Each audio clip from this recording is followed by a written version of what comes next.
ذرا جگر کو تھام کر 20 سال سے قید و بند کی سختیاں سہنے والی اور ظلم و ستم سہنے والی ایک بہن کی دوسری بہن سے ملاقات کا منظر سنتے جائیے گا۔ یقیناً جو اہل دل ہوں گے ان کے دل سہم جائیں گے۔ ڈاکٹر فوزیہ صدیقی کی ڈاکٹر عافیہ صدیقی سے 20 سال بعد ملاقات ہوتی ہے، اور ملاقات کا حال کچھ یوں ہے کہ جب 20 سال بعد جب بہن اپنی بہن سے ملاقات کے لیے جاتی ہے تو دل میں یہ ارمان تھا کہ اس کو گلے لگا کر اس پر گزرنے والی سختیوں کے بارے میں پوچھوں گی کہ اس نے 20 سال کیسے گزارے، لیکن ظلم و ستم کی انتہا دیکھیے کہ دونوں بہنوں کے بیچ ایک شیشے کی موٹی دیوار حائل ہوگی۔ شیشے کی دیوار ان کے لیے دیوار چین ثابت ہوتی ہے۔ 20 سال کی طویل جدائی، آپ صرف اس جگہ پر اپنے آپ کو رکھ کر محسوس کریں کہ ایک بہن سے آپ کی ملاقات ہونی ہے اور 20 سال ہو چکے اس کو ظلم و ستم سہتے ہوئے، تو آپ نے کیا کچھ سوچ رکھا ہوگا۔ آپ نے سوچا ہوگا کہ میں اس کا ماتھا چوموں گی، میں اس کو گلے لگاؤں گی، میں اس کے ہاتھوں کو چوموں گی، لیکن صرف بے بسی کی تصویر شیشے کے اس طرف کھڑی اپنی بہن کی آنکھوں میں سے آنسو دیکھتی رہی۔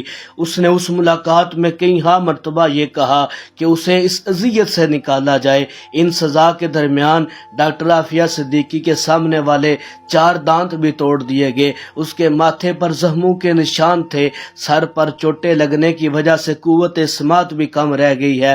2.5 گھنٹے کی اپنی روداد سناتے ہوئے عافیہ صدیقی بارہا مرتبہ پوچھا کہ میرے بچوں کا کیا حال ہے، میری ماں کیسی ہے، جبکہ عافیہ صدیقی جانتی بھی نہیں کہ ماں جدائی کے صدمے سہتے ہوئے اپنے خالق حقیقی سے جا ملی ہے۔ اور ظلم کی انتہا تو یہ کہ فوزیہ صدیقی کو اجازت تک نہ دی گئی کہ وہ اس کے بچوں کی تصاویر اس کو دکھا سکے اور اس کی ماں کی تصویر دکھا سکے۔ حقوق نسواں کے علم برداروں اور انسانیت کے ٹھیکیداروں، ڈاکٹر فوزیہ صدیقی کو یہ تک نہ اجازت دی گئی کہ وہ اپنی بہن کو ایک بار گلے لگا سکے۔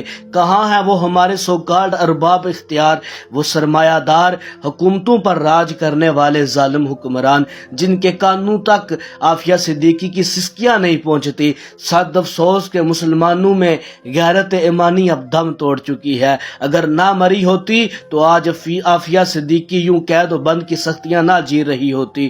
وہاں فلسطین میں عورتیں ہاتھ اٹھا کر یہ نہ کہتی کہ اب محمد بن قاسم نے نہیں آنا، اب صلاح الدین ایوبی نے نہیں آنا، اور میری کشمیر کی مائیں بہنیں دریائے جہلم کے کنارے پر کھڑی ہو کر یہ نہ کہتی ہوتی کہ اب محمود غزنوی نے گھوڑے لے کر دوبارہ نہیں آنا، اب کوئی سلطان التمش نہیں آئے گا۔ ہاں میری بہن، اب یہ نہیں آئیں گے، کیونکہ اب اسلام امن کا درس دیتا ہے۔ 100 کروڑ افسوس، ہاتھ بے زور ہیں، الہات سے دل خوگر ہیں، امتی بائی سے رسوائی یہ پیغمبر ہیں۔ اور کوئی آکھے وارث شاہ نو اج قبراں وچوں بول، اج کتاب عشق دا کوئی اگلی ورقہ کھول، ایک روئی سی تی پنجاب دی تو لکھ لکھ مارے وین، تے اج لکھاں تیاں دیس دیاں وارث شاہ تینوں کہن، تے عافیہ بیٹی دیس ترے وچ روے تے کرلاوے، ارے کیڑا او دے اتھرو پونجے تے کیڑا اونوں چپ کراوے۔ آپ تاریخ کو اٹھا کر دیکھیں کہ حضور علیہ السلام نے صرف ایک خاتون کی عزت پر ہاتھ ڈالنے کی وجہ سے پورے قبیلہ بنو قینقاع کو باہر نکال دیا تھا کہ تم نے ایک خاتون کی عزت پر ہاتھ ڈالا ہے۔